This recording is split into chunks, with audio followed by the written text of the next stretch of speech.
15वां अध्याय। प्रमेय के अंतर्गत जीव तत्व का विचार। आज ब्रजनाथ और दिनों से पहले ही श्रीनिवास आंगन में पहुंचे। संध्या आरती दर्शन करने के लिए आज गोद्रुम के भक्तजन भी वहां पर संध्या होने के पूर्व ही उपस्थित थे। श्री प्रेमदास परमहंस बाबा जी, वैष्णव दास और अद्वैत दास आदि सभी आरती मंडप में बैठे थे। ब्रजनाथ गोद्रुमवासी वैष्णवों के भावों को देखकर ठगे से रह गए। उन्होंने मन ही मन सोचा, मैं भी जितना जल्दी हो सकेगा इनका संग लाभ कर जीवन सार्थक करूंगा। ब्रजनाथ की सुनम्र और भक्तिमयी मूर्ति देखकर सबने उन्हें आशीर्वाद दिया। कुछ ही देर में उन लोगों को दक्षिण की ओर से श्री गोद्रुम यात्रा करते देखकर वृद्ध बाबा जी ने ब्रजनाथ के नेत्रों से निरंतर आंसुओं की धारा बहते देखा। रघुनाथ दास बाबा जी को ब्रजनाथ के प्रति अपूर्व स्नेह हो गया। उन्होंने बड़े प्रेम से पूछा, बाबा तुम क्यों रो रहे हो? ब्रजनाथ ने रोते रोते कहा, प्रभु आपके मधुर उपदेशों का स्मरण कर मेरा चित्त विकल हो रहा है। सारा संसार जैसे सारहीन सा प्रतीत हो रहा है। श्री गौरांग देव के चरणों में आश्रय लेने के लिए हृदय व्याकुल हो रहा है। आज आप कृपा कर यह बतलाइए कि मैं तत्वतः कौन हूँ और किस लिए मैं इस जगत में आया हूँ। बाबा जी, बेटा तुमने इस प्रश्न के द्वारा मुझे धन्य कर दिया। जिस दिन जीव का सौभाग्य से शुभ दिन उदय होता है, वह सबसे पहले यही प्रश्न करता है। तुम दशमूल का 5वां श्लोक सुनो, तुम्हारे सारे संदेह दूर हो जाएंगे। स्फुलिंगा हृद अग्निर इव चिदणवो जीव निचयः हरेः सूर्यस्य एव अपृथगपि तु तद भेद विषयः वशे माया यस्य प्रकृति पतिरेव ईश्वर इह सा जीवो मुक्तो अपि प्रकृति वश योग्यः स्वगुणतः। दशमूल 5। जलती हुई अग्नि से जैसे अनेकों शूद्र चिंगारियां उड़ती हैं, ठीक उसी प्रकार चित सूर्य स्वरूप श्री हरि के किरण कण स्थानीय चित परमाणु स्वरूप अनंत जीव हैं। श्री हरि से अभिन्न होते हुए भी ये जीव उनसे नित्य भिन्न हैं। ईश्वर और जीव में नित्य भेद यह है कि ईश्वर माया शक्ति अर्थात प्रकृति के अधीश्वर हैं और जीव मुक्त अवस्था में भी अपने स्वभाव के अनुसार माया प्रकृति के अधीन होने योग्य होता है। ब्रजनाथ, अपूर्व सिद्धांत है। इनके संबंध में वेद प्रमाण जानना चाहता हूँ। यद्यपि प्रभु वाक्य ही वेद है, तथापि उपनिषदों द्वारा इस सिद्धांत का प्रतिपादन होने से लोग प्रभु की अर्थात महाप्रभु की वाणी स्वीकार करने के लिए बाध्य होंगे। बाबा जी, वेदों में अनेक जगह इस तत्व का वर्णन पाया जाता है। मैं उनमें से 2-1 मंत्र को बतला रहा हूं। यथाग्निः शूद्रा विस्फुलिंगा व्युचरन्ति एवं एवमास्मद् आत्मनः सर्वाणि भूतानि व्युचरन्ति। बृहद अरण्यक उपनिषद 2:1-20।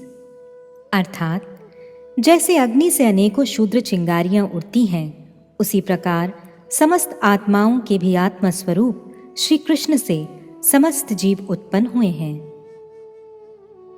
तस्य वा एतस्य पुरुषस्य द्वे एव स्थाने भवत् इदं च परलोक स्थानं च संध्यं तृतीयं स्वप्न स्थानं तस्मिन् संध्ये स्थाने तिष्ठन्नेते उभे स्थाने पश्यत इदं च परलोक स्थानं च। बृहद अरण्यक उपनिषद 4:3-9। अर्थात उस जीव पुरुष के 2 स्थान हैं, यह जड़ जगत और अनुसंधेय चित जगत। जीव इन दोनों के मध्य संध्य स्थान रूप तृतीय स्वप्न स्थान में स्थित है। वह इस संध्य स्थान में स्थित होकर जड़ जगत और चित जगत दोनों स्थानों को देखता है। तद्यथा महामत्स्य उभे कुले अनुसंचरति पूर्वं चापरं च एवमेवायम्। पुरुष एताव उभाव अंताव अनुसंचरति स्वप्नांतम च बुधांतम च। अर्थात जिस प्रकार कोई बड़ा भारी मत्स्य नदी के पूर्व और अपर दोनों तीरों पर क्रमशः विचरण करता है, उसी प्रकार यह जीव पुरुष जड़ जगत और चित जगत के मध्यवर्ती कारण जल में स्थित होकर इसके तीनों तीरों पर अर्थात स्वप्न स्थान और जागृत स्थान, इन दोनों स्थानों में क्रमशः विचरण करता है। ब्रजनाथ। तटस्थ शब्द का वेदांतिक अर्थ क्या है? बाबा जी, जल और भूमि के बीच के स्थान को तट कहा जाता है, परंतु जल से लगा हुआ स्थान ही भूमि है, फिर तट कहाँ रहा? तट जल और भूमि के बीच दोनों को विभक्त करने वाली रेखा विशेष है। यह तट रेखा स्थूल नेत्रों से दिखाई नहीं पड़ती। चित जगत को जल और मायिक जगत को भूमि मान लेने पर दोनों को विभक्त करने वाली सूक्ष्म रेखा ही तट है। संध स्थान पर जीव शक्ति की स्थिति है। सूर्य की किरणों में जैसे अगणित परमाणु उड़ा करते हैं, उसी प्रकार भगवान में जीवों की स्थिति है। जीव मध्य स्थान में स्थित होकर एक ओर चित जगत को और दूसरी ओर माया रचित ब्रह्मांड को देखता है। भगवान की चित शक्ति एक ओर जैसे असीम है, दूसरी ओर माया शक्ति भी वैसे ही प्रकांड है। इन दोनों के बीच में अनंत सूक्ष्म जीव स्थित है। कृष्ण की तटस्था शक्ति से जीव उत्पन्न हुए हैं, इसलिए जीवों का स्वभाव भी तटस्थ होता है। ब्रजनाथ। तटस्थ स्वभाव कैसे होता है? बाबा जी, जिसके द्वारा दोनों जगत के मध्य स्थित होकर दोनों ओर देखा जा सके, दोनों शक्तियों के अधीन होने की योग्यता ही तटस्थ स्वभाव है। तट जल से कटकर नदी हो जाता है और पुनः नदी की धारा बदल जाने से भूमि खंड के साथ एक होकर भूमि हो जाता है। जीव यदि कृष्ण की तरफ अर्थात चित जगत की ओर देखता है, तब वह कृष्ण शक्ति से प्रभावित होकर चित जगत में प्रवेश कर शुद्ध चेतन आत्मा के रूप में भगवान की सेवा करता है। और यदि माया के प्रति दृष्टि करता है, तब कृष्ण विमुख होकर माया जाल में आबद्ध हो पड़ता है। इस उभयनिष्ठ स्वभाव का नाम ही तटस्थ स्वभाव है। ब्रजनाथ। क्या जीव के स्वरूपगत गठन में कोई मायिक तत्व भी है? बाबा जी, नहीं, जीव चित वस्तु से ही रचित है। नितांत शूद्र स्वरूप होने के कारण चित बल की कमी होने से वह माया द्वारा पराजित अर्थात आच्छादित किया जा सकता है। जीवों की सत्ता में माया की गंध तक नहीं है। ब्रजनाथ। मैंने अपने अध्यापक से सुना था कि ब्रह्म का चित्तखंड माया द्वारा आवृत होकर जीव हुआ है। आकाश जैसे सदा महाआकाश है, अखंड है, परंतु उसका कुछ अंश आवृत होकर घटाकाश हो जाता है। उसी प्रकार जीव भी स्वरूपता ब्रह्म ही है। ब्रह्म ही माया से आवृत होकर अपने को जीव अभिमान करता है। यह विचार कैसा है? बाबा जी, यह विचार केवल मायावाद है। ब्रह्म वस्तु को माया कैसे स्पर्श कर सकती है? ब्रह्म को यदि लुप्त शक्ति भी माना जाए, तब भी लुप्त शक्ति के साथ माया का सानिध्य कैसे संभव है? जहाँ माया शक्ति ही लुप्त है, वहाँ माया की क्रिया कैसे संभव हो सकती है? अतः माया के आवरण से ब्रह्म की ऐसी दुर्दशा कभी संभव नहीं। और यदि ब्रह्म की पराशक्ति को स्वीकार किया जाता है, तब माया जो अत्यंत तुच्छ शक्ति है, किस प्रकार से चित शक्ति को पराजित करके ब्रह्म से जीव की सृष्टि कर सकती है? ब्रह्म तो अखंड है, फिर ऐसे ब्रह्म का खंड ही कैसे किया जा सकता है? ब्रह्म के ऊपर माया की क्रिया स्वीकार नहीं की जा सकती है। जीवों की सृष्टि में माया का कोई अधिकार या हाथ नहीं। जीव अणु होने पर भी माया से पर तत्व है। ब्रजनाथ, एक समय एक अध्यापक ने कहा था कि जीव और कुछ नहीं, ब्रह्म का ही प्रतिबिंब है। सूर्य जिस तरह जल में प्रतिबिंबित होते हैं, उसी प्रकार ब्रह्म भी माया में प्रतिबिंबित होकर जीव हुए हैं। यह विचार कैसा है? बाबा जी, यह भी मायावाद का ही दूसरा नमूना है। ब्रह्म की सीमा नहीं, असीम वस्तु कभी भी प्रतिबिंबित नहीं हो सकती। ब्रह्म को सीमा विशिष्ट करना वेद विरुद्ध मत है, इसलिए प्रतिबिंबवाद नितांत है। ब्रजनाथ, और एक समय किसी दिग्विजयी सन्यासी ने बतलाया था कि वास्तव में जीव नामक कोई पदार्थ नहीं है, केवल भ्रम के कारण जीव बुद्धि होती है। भ्रम द्वारा होने पर एकमात्र अखंड ब्रह्म ही है। इस विचार में कहां तक सत्यता है? बाबा जी, ये भी एक प्रकार का मायावाद है तथा संपूर्ण निराधार है। एकमेव अद्वितीयम्, छांदोग्योपनिषद 6:2-1। इस वेद वाक्य द्वारा ब्रह्म के अतिरिक्त और रहता ही क्या है? यदि ब्रह्म के अतिरिक्त और कुछ भी नहीं है, तब ये भ्रम कहां से टपक पड़ा? दूसरी बात, ये भ्रम किसका है? यदि कहो कि ब्रह्म का भ्रम है, तब तो तुमने ब्रह्म में भ्रम आदि दोषों की स्थिति बतलाकर ब्रह्म को ब्रह्म ही नहीं रखा। और यदि भ्रम को स्वतंत्र रूप में एक पृथक तत्व माना जाता है, तब ब्रह्म के अद्वैयत्व की हानि होती है। ब्रजनाथ, एक समय एक प्रकांड ब्राह्मण पंडित नवद्वीप पधारे थे। उन्होंने एक पंडित सभा में ये विचार स्थापित किया था, केवल जीव ही है, वह स्वप्न में सब कुछ सृष्टि कर उससे सुख दुख भोगता है। स्वप्न दूर होने पर ब्रह्म स्वरूप है। यह विचार कहाँ तक ठीक है? बाबा जी, ये भी मायावाद है।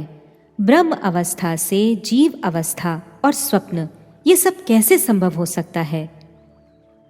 शुक्ति में रजत भ्रम और रज्जु में सर्प भ्रम, इन उदाहरणों की सहायता से मायावादी कभी भी अद्वैय ज्ञान का पक्ष मजबूत नहीं कर सकते।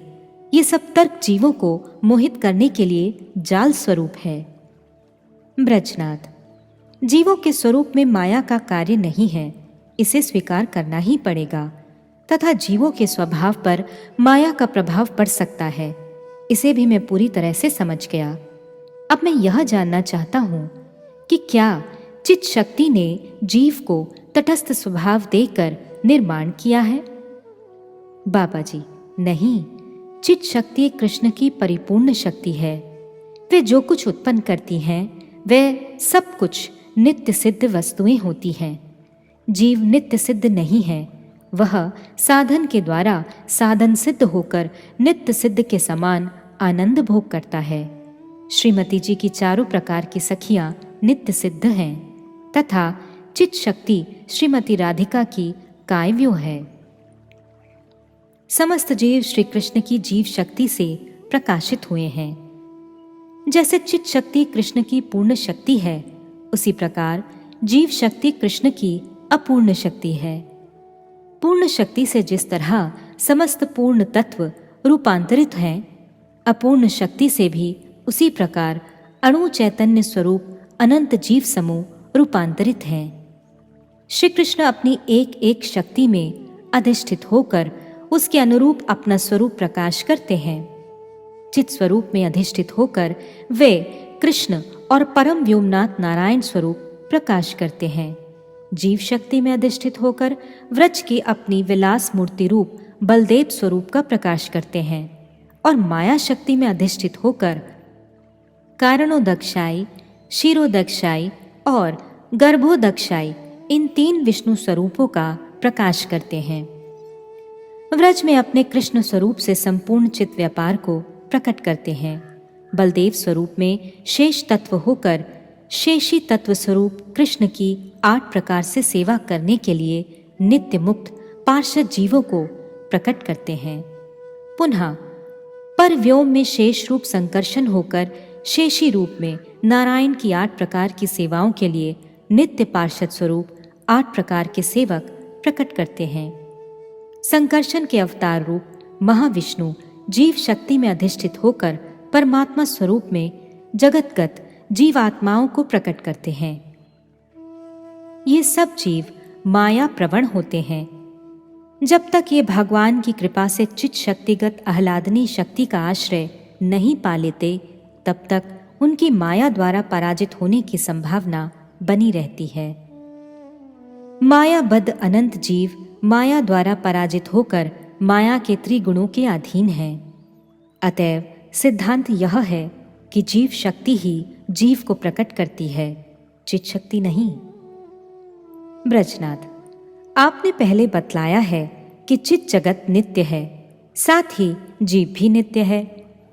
यदि यह बात ठीक है तो नित्य वस्तु की सृष्टि अथवा उद्भव या प्राकट्य कैसे संभव है? यदि वे किसी समय प्रकट होते हैं तो इसका तात्पर्य यह होता है कि प्रकट होने से पूर्व वे अप्रकट थे। फिर उनकी नित्यता कैसे मानी जा सकती है? बाबा जी, इस जड़ जगत में तुम जिस देश और काल का अनुभव कर रहे हो, चित जगत के देश और काल इससे सर्वथा विलक्षण हैं। जड़ीय काल 3 भागों में विभक्त है, भूत, वर्तमान और भविष्य। किंतु चित जगत में केवल एक अखंड वर्तमान काल है। चित जगत की प्रत्येक घटना नित्य वर्तमान होती है।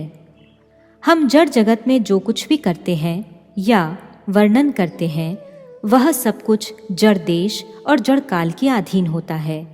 इसलिए जब हम ऐसा कहते हैं कि जीव उत्पन्न हुए, जीव की सृष्टि हुई, चित जगत प्रकट हुआ, जीव के स्वरूप गठन में माया का कार्य नहीं है इत्यादि, तब हमारी भाषा के ऊपर, हमारे वाक्यों के ऊपर जड़ीय काल का प्रभाव हुआ करता है।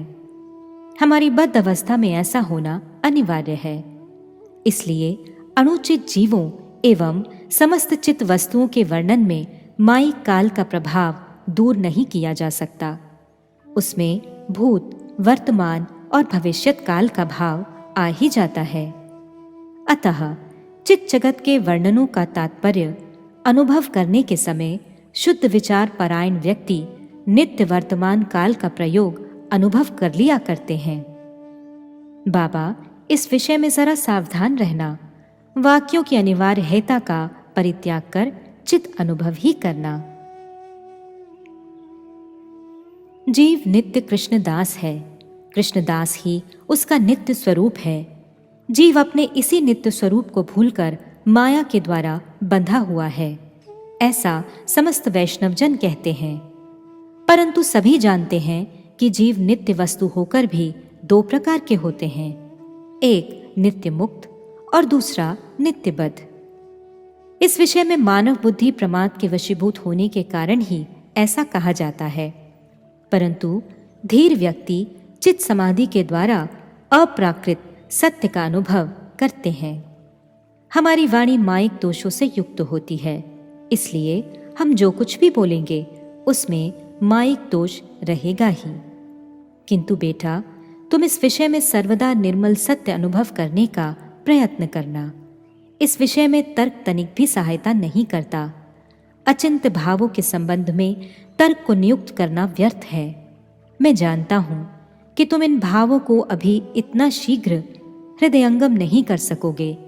तुम्हारे हृदय में ज्यों ज्यों चित्त अनुशीलन बढ़ता जाएगा, त्यों त्यों अधिक रूप में चिन्मय भावों की उपलब्धि करते जाओगे।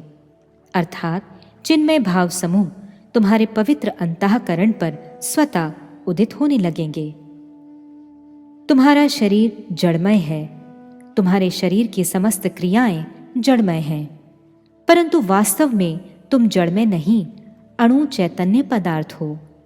तुम अपने आप को जितना ही अधिक जान सकोगे, अपने स्वरूप को मायिक जगत से उतना ही अधिक श्रेष्ठ तत्व अनुभव कर सकोगे। मेरे बतला देने पर भी तुम इसकी उपलब्धि नहीं कर सकोगे, अथवा तुम इसे सुनकर भी प्राप्त नहीं कर सकोगे। हरि नाम का अधिक से अधिक अनुशीलन करो। ऐसा करते करते तुम्हारे हृदय में चिन्मय भाव समूह स्वतः उदित होने लगेंगे। तुम चिन्मय भावों को जितना ही अधिक रूप में उदय कराओगे, चित जगत की प्रतीति भी तुम्हें उतनी ही अधिक होगी। मन और वाणी ये दोनों जड़ संबंध से उत्पन्न होते हैं, अतः वे अधिक प्रयत्न करने पर भी चित वस्तु का अनुभव नहीं कर पाते। वेद का कथन है, यतो वाचो निवर्तन्ते अप्राप्य मनसा सह, तैत्तरीयोपनिषद 2:9। अर्थात वाणी मन के साथ जिसे पाने में असमर्थ होकर औट आती है।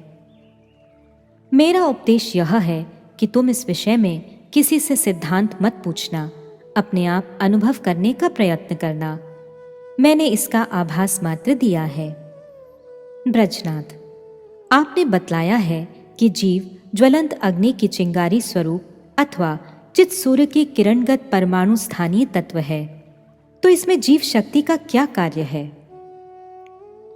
बाबा जी, कृष्ण ज्वलंत अग्नि या सूर्य स्वरूप स्वप्रकाश तत्व हैं।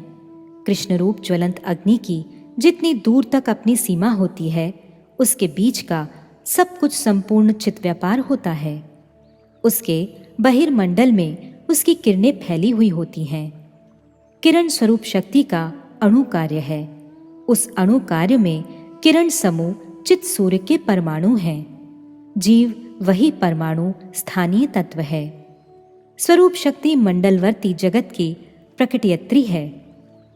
बहिर्मंडल की क्रिया चित शक्ति की अणु अंश रूपी जीव शक्ति की क्रिया है। अतएव जीव संबंधी क्रियाएं जीव शक्ति की होती हैं। परास्य शक्तिर्विविधैव श्रूयते, श्वेताश्वतर उपनिषद 6:8 के अनुसार पराशक्ति स्वरूप चित शक्ति ही अपने मंडल से बाहर निकलकर जीव शक्ति के रूप में चिन्ह मंडल और माया मंडल के बीच तटभूमि के ऊपर चित सूर्य के किरण परमाणु रूप अनंत नित जीवों को प्रकट करती है।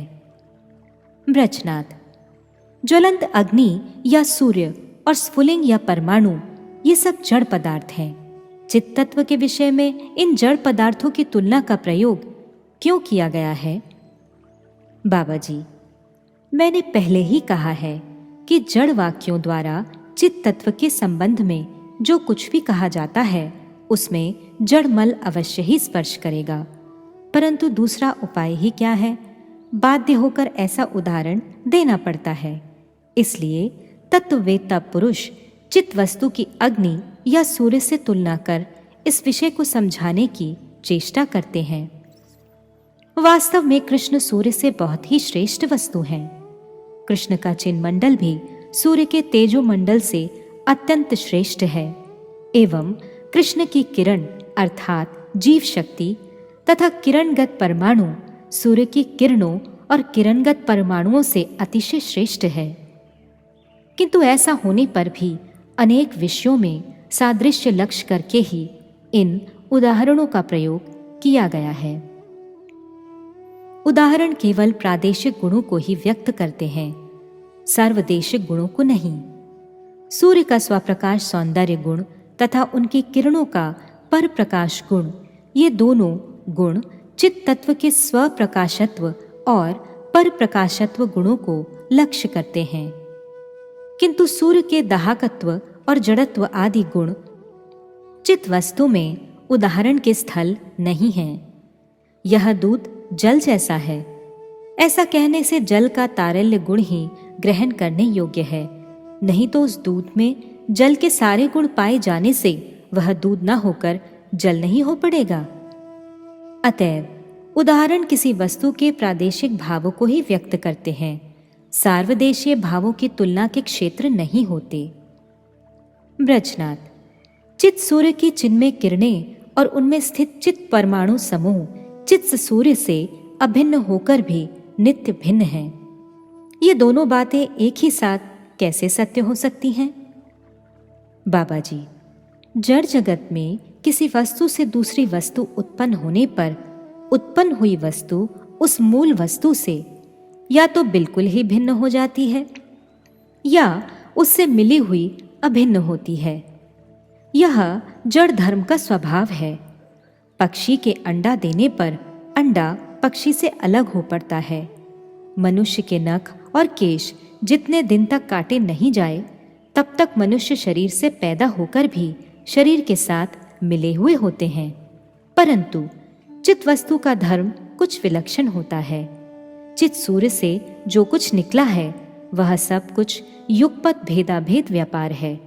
जैसे किरण और किरण परमाणु सूर्य से निकलकर भी सूर्य से अलग नहीं हैं, उसी प्रकार कृष्ण की किरण अर्थात जीव शक्ति और किरण परमाणु रूप जीव समूह कृष्ण सूर्य से उत्पन्न होकर भी कृष्ण से अपृथक होते हैं, और अपृथक होकर भी पृथक पृथक जीव स्वतंत्र इच्छाकण लाभ कर कृष्ण से नित्य पृथक हैं। इसलिए जीव का कृष्ण से अभेद और भेद यह तत्व नित्य सिद्ध है। यही चित व्यापार का विलक्षण परिचय है। जड़ के संबंध में पंडित जन एक प्रादेशिक उदाहरण देते हैं। वह यह कि सोने का एक बड़ा टुकड़ा लीजिए, उसमें से छोटा सा टुकड़ा काटकर कंगन बनाइए। अब सोने की दृष्टि से तो कंगन का सोने के टुकड़े से कोई भेद नहीं है, अर्थात दोनों अभिन्न हैं, परंतु कंगन की दृष्टि से दोनों भिन्न हैं। परंतु यह उदाहरण चित तत्व के संबंध में संपूर्ण रूप से ठीक नहीं बैठता, बल्कि एक देशीय उदाहरण है। चित तत्व की दृष्टि से ईश्वर और जीव में अभेद है, और अवस्था तथा परिमाण की दृष्टि से दोनों में नित्य भेद है। ईश्वर पूर्ण चित है, जीव अणुचित है। ईश्वर विभु है, जीव क्षुद्र है। कुछ लोग इस विषय में घटाकाश और महाआकाश का उदाहरण देते हैं, परंतु ये उदाहरण चित तत्व के संबंध में सर्वदा असंगत है। ब्रजनाथ, यदि चित और जड़ ये दोनों भिन्न भिन्न जातीय वस्तुएं हैं, तो चित वस्तु के लिए किसी जड़ वस्तु का उदाहरण क्यों कर संगत हो सकता है? बाबा जी, जड़ वस्तु में जैसे पृथक पृथक जातियां होती हैं, जिस जाति को न्यायिक पंडित नित्य मानते हैं, चित और जड़ के बीच वैसा कोई जाति भेद नहीं है। मैंने पहले ही कहा है कि चित ही एकमात्र वस्तु है और जड़ उसी का विकार है। विकृत वस्तु का शुद्ध वस्तु के साथ अनेक विषयों में सादृश्य रहता है। विकृत वस्तु शुद्ध वस्तु से भिन्न होती है, परंतु अनेक विषयों में उसका सादृश्य लोप नहीं हो पाता है। जैसे जल और ओला। ओला जल का विकार है। विकार होने के कारण वह जल से भिन्न हो पड़ता है, परंतु फिर भी शीतलता आदि कई गुणों का दोनों में सादृश्य होता है। गर्म जल और ठंडे जल में शीतलता आदि गुणों का सादृश्य तो नहीं रहता, परंतु तारल्य गुण का सादृश्य रहता है। अतएव विकृत पदार्थ में शुद्ध पदार्थ का थोड़ा बहुत सादृश्य अवश्य ही पाया जाता है। इस सिद्धांत के आधार पर जड़ीय उदाहरणों के द्वारा चित्त जगत के संबंध में कुछ कुछ अनुशीलन किया जा सकता है। पुनः अरुंधति दर्शन न्याय का अवलंबन करने से जड़ तत्व के स्थूल और विपर्यस्त तत्व आलोचना से चित्त तत्व के सूक्ष्म धर्म की उपलब्धि की जा सकती है। कृष्ण लीला संपूर्ण रूप से चित्त लीला है, उसमें तनिक भी जड़ीय भाव नहीं होता। श्रीमद् भागवत में वर्णित व्रजलीला संपूर्ण अप्राकृत है, परंतु वही वर्णन जब श्रोत्र मंडली को पढ़कर सुनाया जाता है, तब श्रोताओं के अधिकार भेद से उसका भिन्न भिन्न प्रकार का फल होता है। जड़ विषयों के भोग में आसक्त श्रोता जड़ विषयालंकारों का अवलंबन करके साधारण नायक नायिका की कथा सुनता है। मध्यम अधिकारी श्रोता अरुंधति दर्शन न्याय का सहारा लेकर जड़ीय वर्णन से मिलते जुलते चित्त विलास का दर्शन करता है, और उत्तम अधिकारी उस लीला वर्णन का श्रवण कर जड़ से परे शुद्ध चित्त विलास रस में निमग्न हो पड़ते हैं। इन सब पूर्वोक्त न्यायों का अवलंबन करने के सिवाय जीवों को अप्राकृत तत्व के संबंध में शिक्षा देने के लिए दूसरा उपाय ही क्या है? जिस विषय में वाणी मूक हो पड़ती है, और मन की गति रुक जाती है। उस विषय को बद्ध जीव किस प्रकार समझ सकता है? इस विषय में सादृश्य युक्त उदाहरणों और अरुंधति दर्शन न्याय के अतिरिक्त कोई भी दूसरा उपाय नहीं दिखलाई देता। अरुंधति दर्शन न्याय अर्थात अरुंधति एक बहुत ही छोटा सा तारा है जो सप्तऋषि मंडलस्थ वशिष्ठ के पास है। उसका दर्शन करने के लिए जिस प्रकार से पहले स्थूल दृष्टि से एक बड़े तारे के सहारे उसका स्थान निर्णय किया जाता है और फिर सूक्ष्म दृष्टि से ध्यानपूर्वक देखने से उसका दर्शन होता है, उसी प्रकार मध्यम अधिकारी वैष्णवजन अप्राकृत राज्य की बातें जड़ जगत की भाषा और इंद्रियों के सहारे ग्रहण करके भी भक्ति नेत्रों में प्रेम रूप अंजन लगाकर उसके अप्राकृत तत्व का दर्शन और अनुभव करते हैं। जड़ पदार्थों में भेद और अभेद एक साथ नहीं दिखलाई देता। उनमें या तो केवल भेद या अभेद ही हो सकता है, किंतु परम तत्व के संबंध में ऐसी बात नहीं है। कृष्ण के साथ कृष्ण की जीव शक्ति का और जीव शक्ति परिणित जीव समूह का युगपत भेद और अभेद दोनों अवश्य ही स्वीकार करने पड़ेंगे। यह भेद अभेद तत्व मानव बुद्धि की सीमा से परे होने के कारण अचिंत्य कहा जाता है। ब्रजनाथ, ईश्वर और जीव में क्या भेद है? बाबा जी, पहले ईश्वर और जीव का अभेद समझ लो, पीछे उनका नित्य भेद दिखलाऊंगा। ईश्वर ज्ञान स्वरूप, ज्ञाता स्वरूप, भोक्तृ स्वरूप, मंत्र स्वरूप, स्वप्रकाश और पर प्रकाश तत्व हैं। वे समस्त क्षेत्रज्ञ और इच्छामय पुरुष हैं। जीव भी ज्ञान स्वरूप, ज्ञाता स्वरूप, भोक्तृ स्वरूप, मंत्र स्वरूप, स्वप्रकाश और पर प्रकाश तत्व है। वह भी क्षेत्रज्ञ और इच्छामय होता है। इस दृष्टि से दोनों में अभेद है, परंतु ईश्वर पूर्ण शक्तिमान है। वे पूर्ण शक्ति के प्रभाव से उपयुक्त समस्त गुणों के आधार हैं। वे समस्त गुण ईश्वर में पूर्ण मात्रा में होते हैं। अणुचित जीव में वे समस्त गुण होते तो हैं, किंतु अणु मात्रा में। पूर्णता और अणुता के भेद से ईश्वर और जीव के स्वभाव और स्वरूप में नित्य भेद विद्यमान रहने पर भी उपयुक्त हेतु से ईश्वर और जीव में भेद का अभाव है।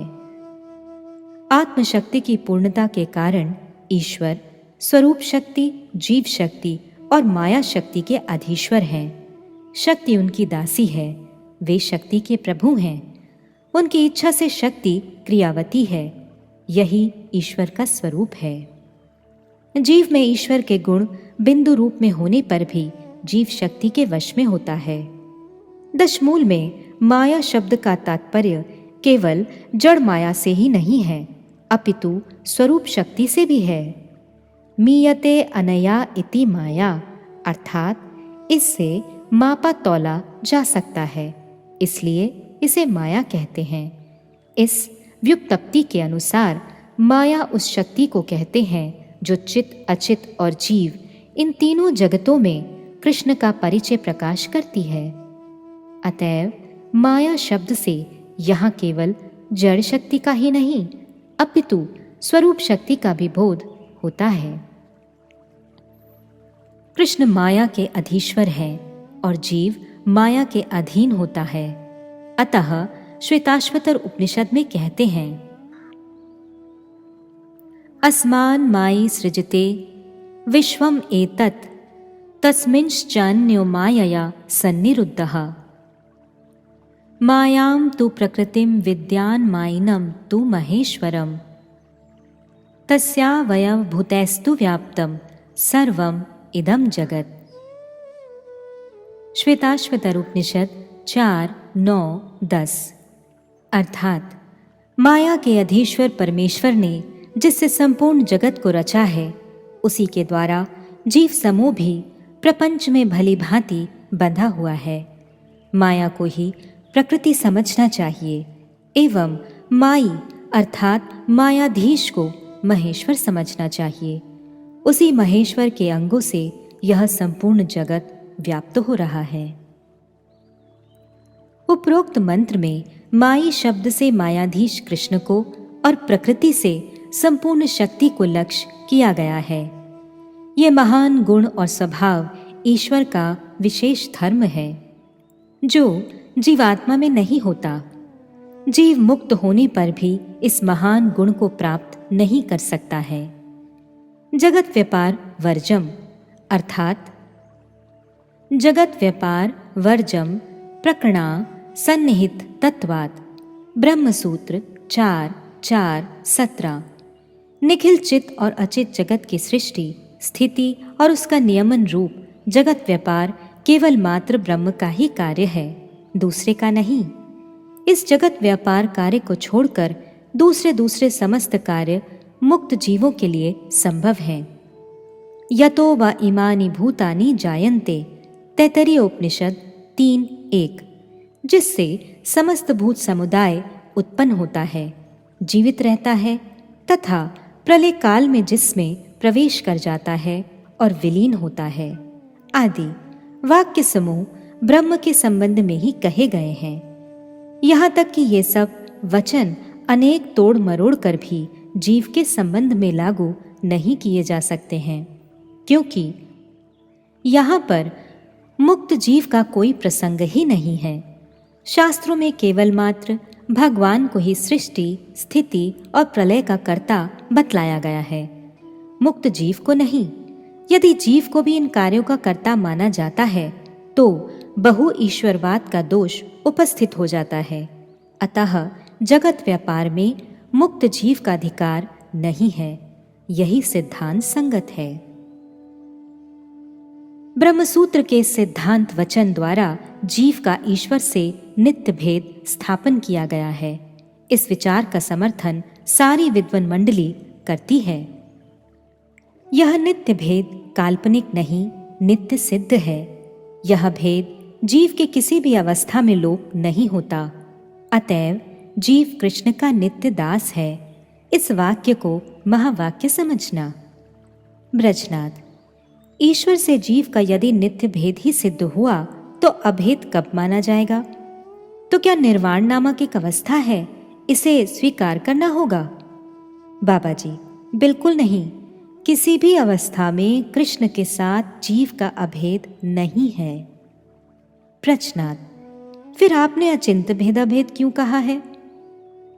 बाबा जी, कृष्ण के साथ जीव का चित्त धर्म की दृष्टि से अभेद है और स्वरूपतः दोनों में नित्य भेद है।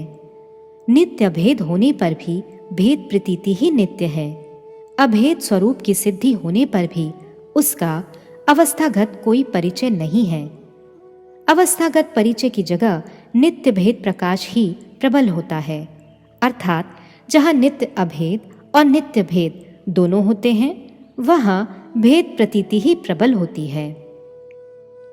जैसे एक ग्रह को यदि अदेवदत्त और सदेवदत्त दोनों ही कहा जाए तो किसी विचार से अदेवदत्त तत्व होने पर भी सदेवदत्त तत्व का ही नित्य परिचय रहेगा। जड़ जगत में और भी एक उदाहरण देता हूँ।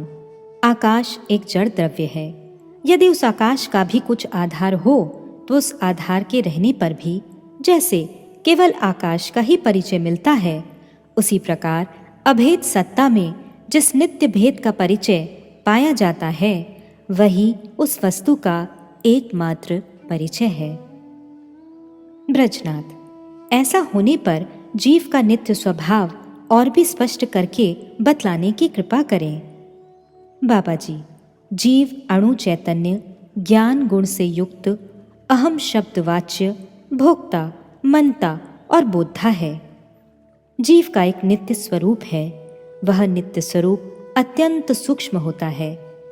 जिस प्रकार स्थूल शरीर में हाथ, पैर, नाक और आंख आदि अंग सुंदर रूप से अपने अपने स्थान पर न्यस्त होकर एक सुंदर रूप को प्रकाशित करते हैं, उसी प्रकार से चित्त रूप कणमय शरीर में भी चित्त कणमय अंग प्रत्यंगों से गठित सर्वांग सुंदर एक चित्त कण स्वरूप प्रकाशित है। वही स्वरूप जीव का नित्य स्वरूप है। मायाबद्ध होने पर उसी नित्य स्वरूप को ऊपर से और भी दो औपाधिक शरीर आच्छादित करते हैं। औपाधिक शरीरों में से एक का नाम लिंग शरीर है और दूसरे का स्थूल शरीर। चित्त कण स्वरूप शरीर के ऊपर लिंग शरीर की उपाधि है। यह लिंग शरीर जीवों की बद्ध दशा प्रारंभ होने के समय से लेकर मुक्त होने तक अपरिहार्य होता है।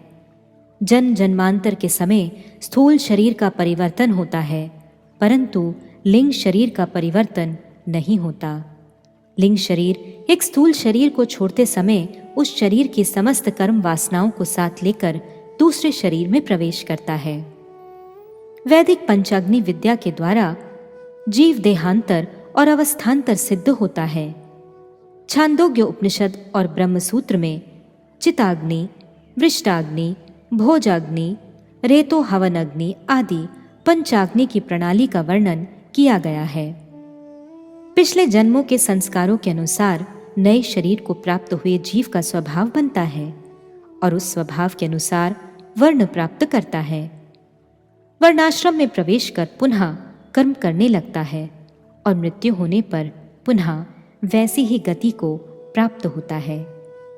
नित्य स्वरूप का पहला आवरण लिंग शरीर है और दूसरा स्थूल शरीर है।